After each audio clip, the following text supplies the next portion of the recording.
ассалому алайкум шунавандагони гиромӣ. гуфторамонро аз силсилаи хониши адабӣ оғоз менамоем. ба таваҷҷӯҳи шумо бозгӯи китоби асосгузори сулҳу ваҳдати миллӣ, пешвои миллат, президенти ҷумҳурии тоҷикистон муҳтарам эмомалӣ раҳмон, чеҳраҳои мондагор. ровӣ ализода абдурашид хоҷамкул.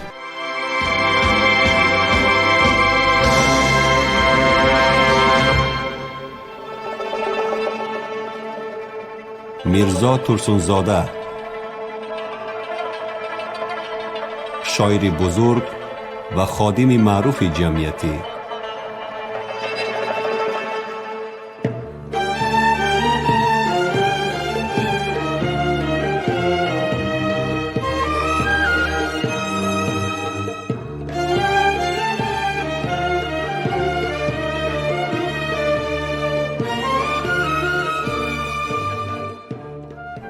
البته هیچ شخصیت، علل خصوص شخصیتی عالم شمولی به مثل استاد ترسونزاده در جای خالی به وایه نمی رسد.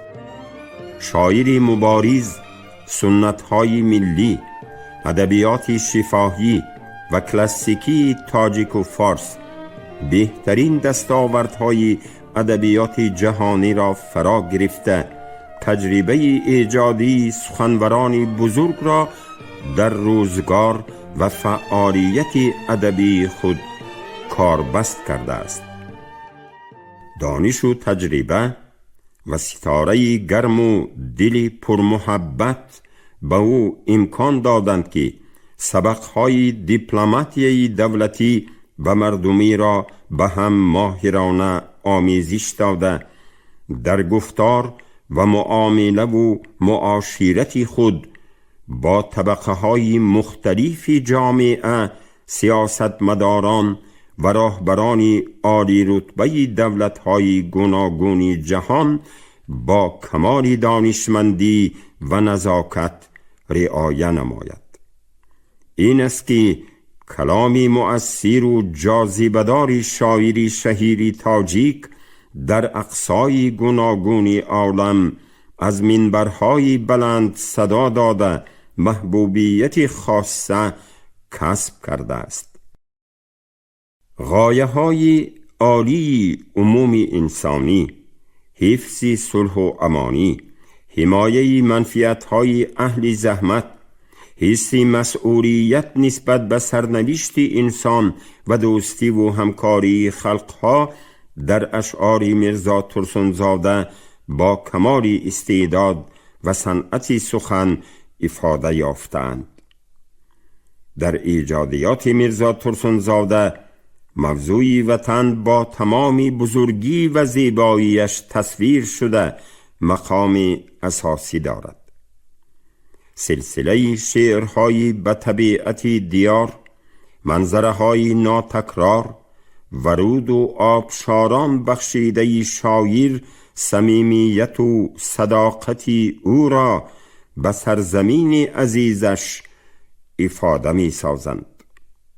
استاد ترسونزاده به حیث رئیس کمیته یکدلی خلقهای آسیا و افریقا و قاصد صلح و دوستی به کشورهای خرد و بزرگ دنیا سفر می کرد، لیکن در همه جا دل او به یاد وطن می تپید. ولی من در همه جا، در همه کنج و کناری دهر همیشه با وطن بودم، همیشه با وطن مسرور. مردم شریف تاجیکستان حقوق کامل معنوی دارند که با فرزندان فرزانه ملت سهم بی‌نظیر آنها در رشد تمدن عمومی بشری افتخار نمایند، آثار گرانبهای آنها را آموزند و حکمت جاودانه ابرمردان ملی خود را قطب نمای روزگار خویش قرار دهند.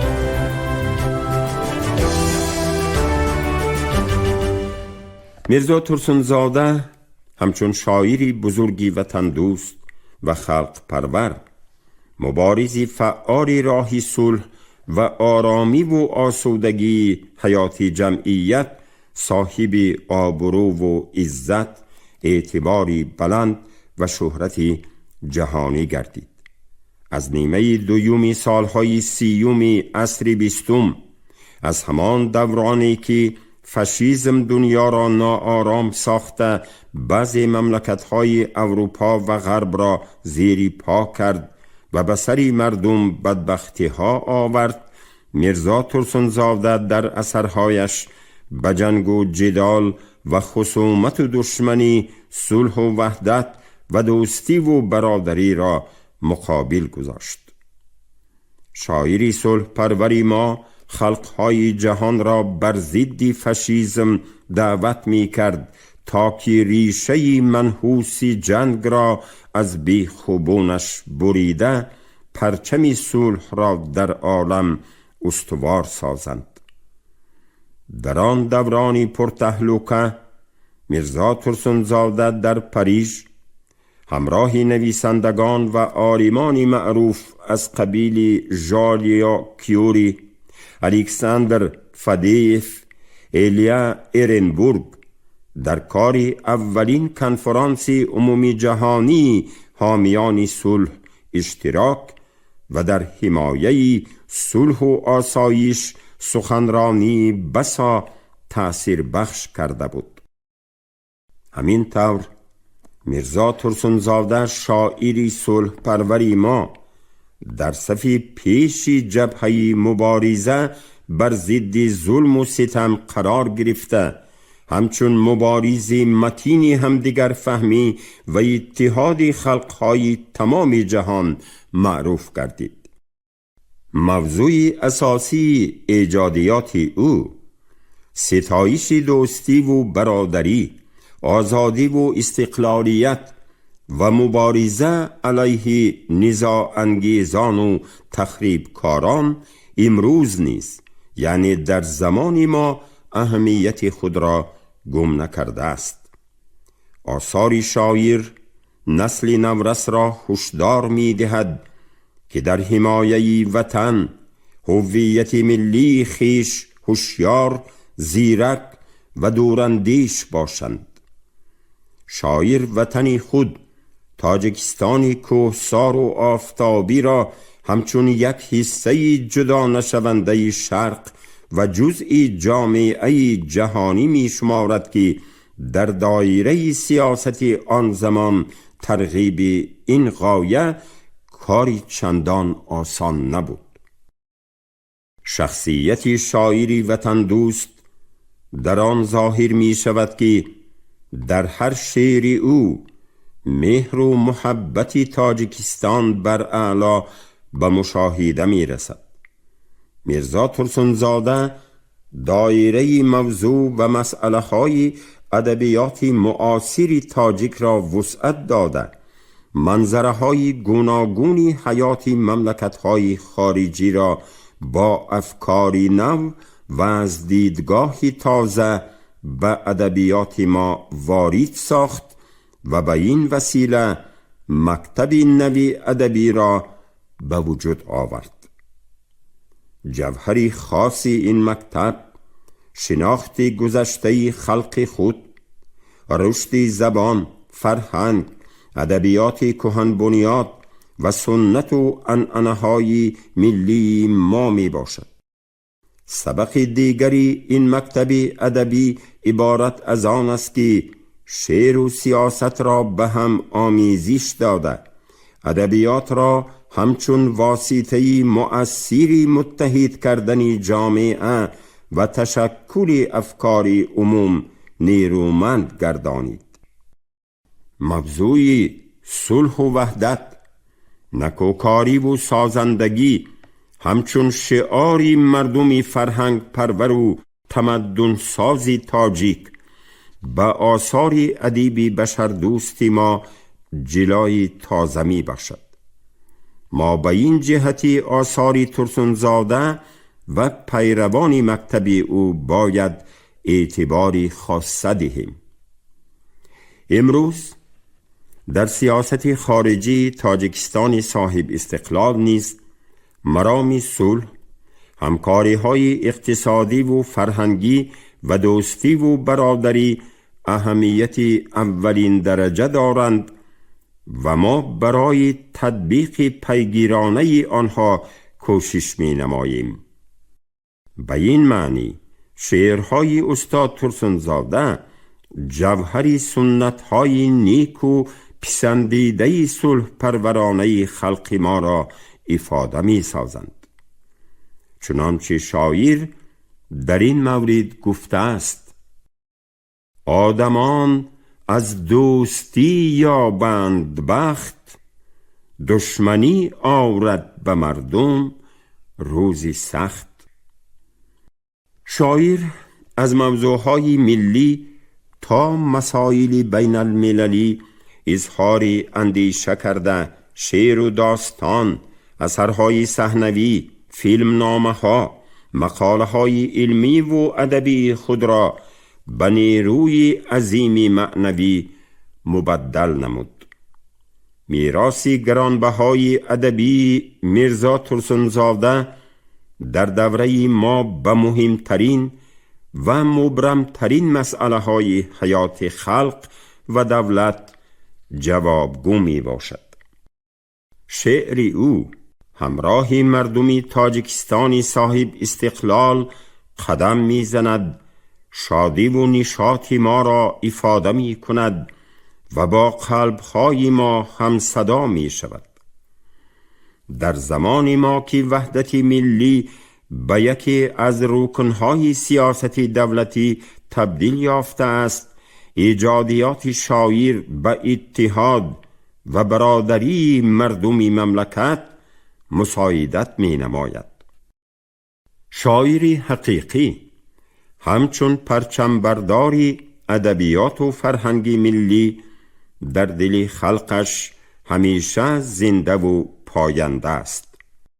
میرزا ترسنزاده همین گونه ادیب مبارز، شخصیتی برجسته و انسانی نجیب بود. از این رو او محبوب خلق تاجیک و مردمان صلح پرور و آزادی خواهی عالم گردیده است. بی‌گزند ماندن نام و آثار میرزا ترسنزاده را حیات به خوبی ثابت می نماید.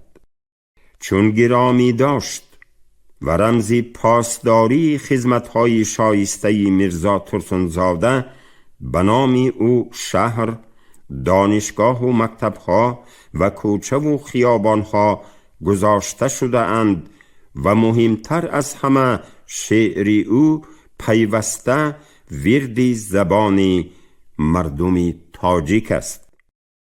میرزا ترسنزاده تفکری فراگیر کره زمین و دلی درد آشنایی داشت و شعری این شاعری نابغه، شعری ملت و شعر برای انسانیت است. اشعاری آتشباری این وصافی صلح و دوستی، برادری و همدلی مردم عالم و شعری این سپه سالاری نظمی زمانی خود به 60 زبانی خلقهای دنیا ترجمه شده است. از روز وفات استاد قریب 40 سال گذشت، ولی خدمت و تلاش‌های او مثل صدرالدین عینی و بابا جان غفورف در راه تشکل و تحکیم هویت ملی، خود آگاهی و خودشناسی ملی، پاسداری ننگ و ناموس وطن، افتخاری بلندی دولتداری، پایداری صلح و امنیت و وحدت خلقی جهان بیش از پیش جلوگر می گردد. از این رو او بر حق قهرمانی تاجیکستان اعتراف گردیده است. شعر او در اعمار جامعه دموکراتی تاجیکستانی صاحب اختیار نیز نیرو بخش مردم بوده با ما هم قدم و هم سفر است. به عباره دیگر میرزا ترسنزاده با شعری وحدت ساز خیش همزمانی ما، همزمانی نسل‌های نوی خلق تاجیک باقی میماند. بگذار نامی مبارک و آثاری ارزشمندی میرزا ترسنزاده همچون قاصدی صلح دورانی ما از نسل به نسل و از عصر به عصر ادامه یافته عمری ابدی یابد. بگذار کلامی آتشین، موزون و ناب و شیوای میرزا ترسنزاده قلبی تمام خلق تاجیک و جهان را صاف و منور و چون آینه پرجلا گرداند.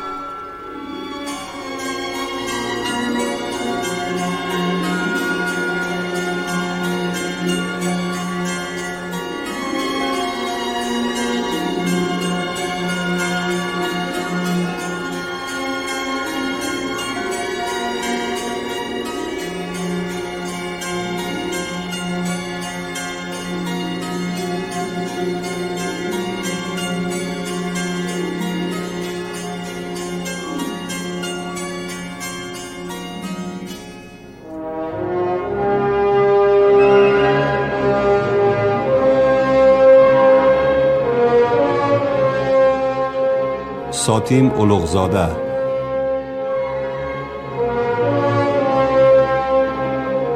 مصنف تاریخ پرفاجعه خلق.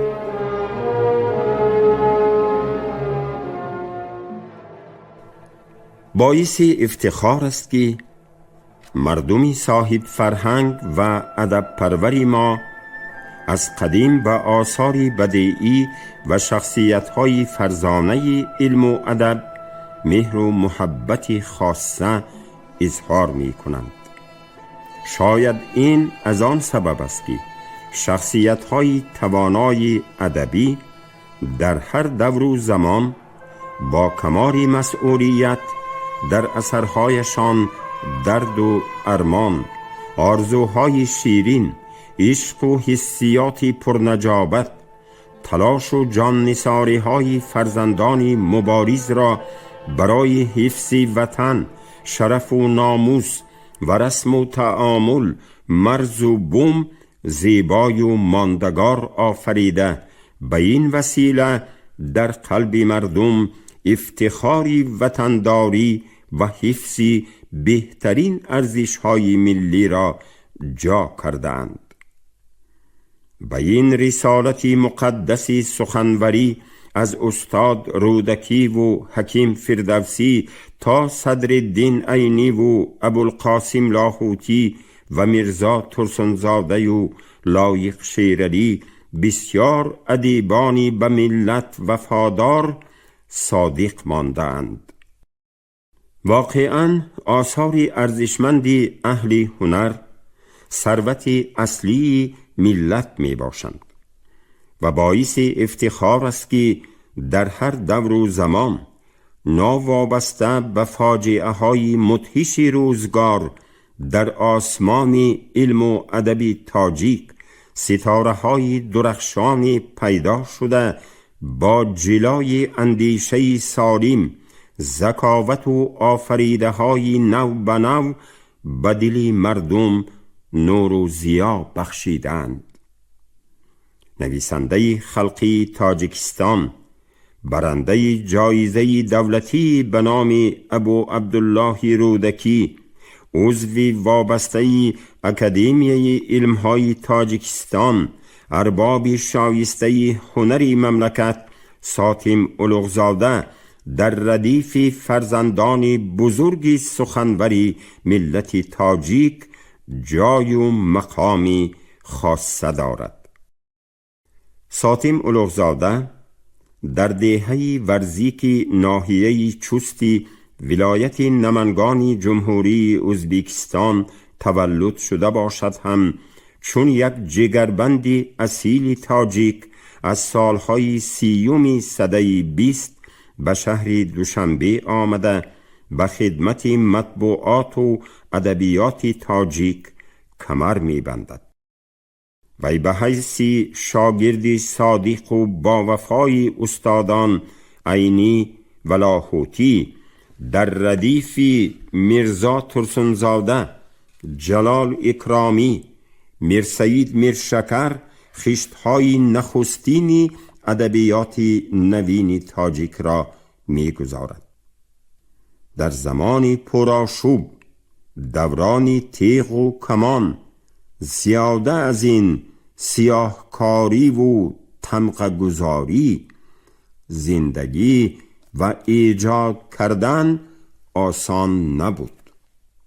با وجود این، ساتیم اولوغزاده با راهنمایی استاد عینی در برابر کاری روزنامه‌نگاری فعالیت ادبیش را از نوشتن مقاله ها درباره شخصیت و آثار کلاسیکان ادبیاتمان آغاز می کند و پیرامون ارزش‌های بدیعی آثار رودکی، دقیقی، ناصر خسرو، ابن سینا، سعدی، احمدی دانش و دیگران رساله و مقاله ها به نشر می رساند.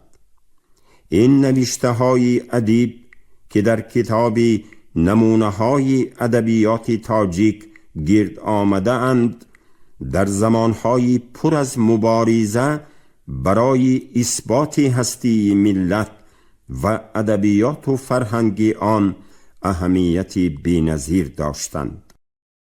سال 1940 ساتیم اولوغزاده به مقصد تکمیل علم و دانش برای تحصیل به اسپیرانتوری نزد انستیتوت ادبیات جهانی به مسکو و از آنجا به جنگ رفته به حیث خبرنگار در سنگرها خدمت می کند.